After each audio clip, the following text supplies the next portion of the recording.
we're not actually sure what happened because it was just like really intense and a lot of stuff was going on. But we think it was a combination of a girl kicking the ball full force at my face and her cleating me directly after.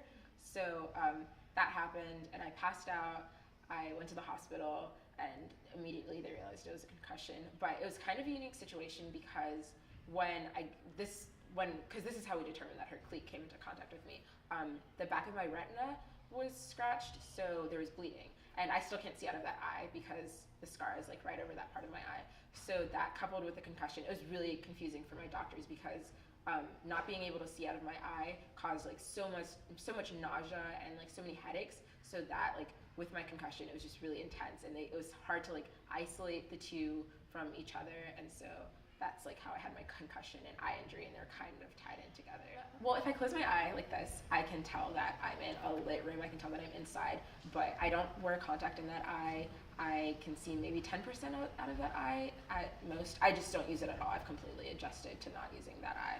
I remember like the first time I went home, I was so upset because I tried to pour a glass of water and like I just completely poured it all over my floor and had no idea until I realized that like my floor was wet and my feet were wet because I couldn't tell how far away the cup was from me. The conversation was basically a combination of you really shouldn't return. It was absolutely no more for the rest of the season, which was completely understandable. But it was a combination of like no more soccer and how are you going to play soccer if you don't have a depth perception? So I just kind of had to find a new normal and like work on like basic technical skills and things like that.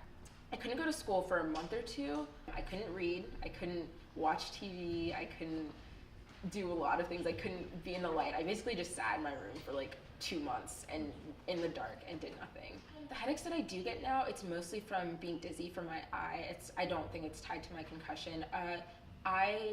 In soccer now, I completely, like, I'm not a part of set plays. I don't participate in anything that has to head the ball. Like, it's completely, like, if I were to, like, do that again, it would just be bad. I have such strong feelings towards football. It's just, like, after I got my concussion, I read so many articles, watched so many things about, like, the injuries with football. And, I mean, sports, as it is, like, obviously there's going to be some contact, but football is just so, like, I don't know if it's worth it.